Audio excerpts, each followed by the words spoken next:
First King chapter 19 verse 2. So Jezebel sent this message to Elijah. May the God also kill me, if by this time tomorrow I have failed to take your life like those whom you killed. Elijah was afraid and fled for his life. He went to Beersheba, a town in Judah, and he left his servant there. Then he went on alone into the desert. Traveling all time, he sat down under a solitary broom tree and prayed that he might die. I have had enough, Lord, he said. Take my life, for I am no better than my ancestor.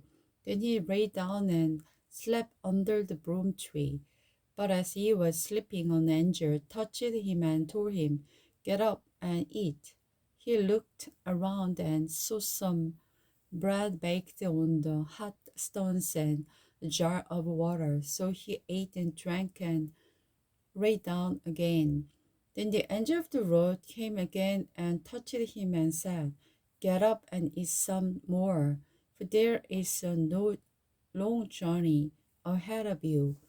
So he got up and ate and drank, and the food gave him enough strength to travel 40 days and 40 nights to Mount Sinai, the mountain of God. There he came to a cave where he spent the night. The Lord speaks to Elijah, but the Lord said to him, What are you doing here, Elijah? Elijah replied, I have zealously served the Lord God Almighty, but the people of Israel had broken their covenant with you, torn down your altar, and killed every one of your prophets. I alone am left, and now they are trying to kill me too. Go out and stand before me on the mountain, the Lord told him. And as Elijah stood there, the God passed by. A mighty windstorms hit the mountains. It was such a terrible blast that the rock was torn loose. But the Lord was not in the wind. After the wind, there was an earthquake, but the Lord was not in the earthquake. And after the earthquake, there was a fire, but the Lord was not in the fire. And after the fire, there was the sound of gentle whisper. When Elijah heard it, he wrapped his face in a cloak and went out and stood at the entrance of the cave. And a voice said, What are you doing here, Elijah?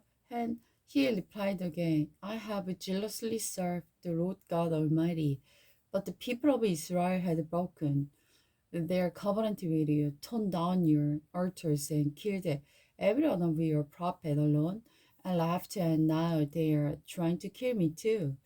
Then the Lord told him, Go back the way you came and travel to the wilderness of Damascus. When you arrive there, anointed Hazard to the king of Aram, then anointed Jehu, son of the Nimshi, to be a king of Israel, and anointed Elisa, son of the Saphat, from the Eber Behola, to replace you as my prophet.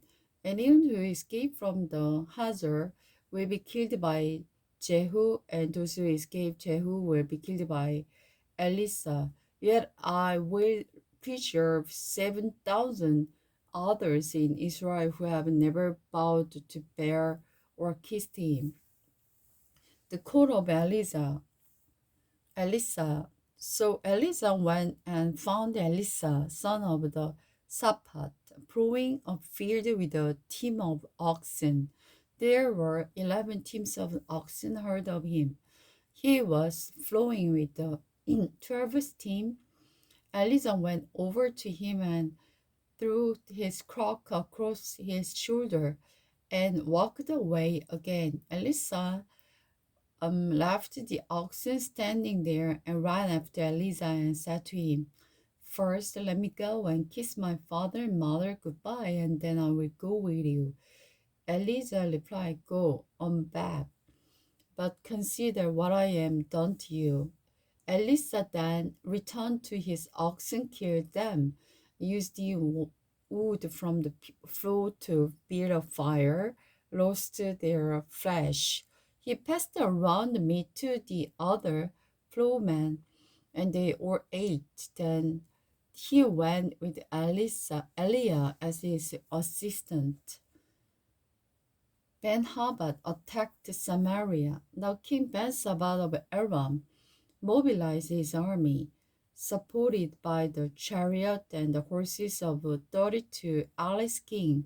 They went to the besides Samaria, destroyed capital, and launched attack against it. Ben-Hadad sent messengers into the city to relay this message to the king Ahab of Israel. This is what Ben-Hadad said, "Your silver and gold are mine, and so are the best of your wives and children." "All right, my lord," Ahab replied, all that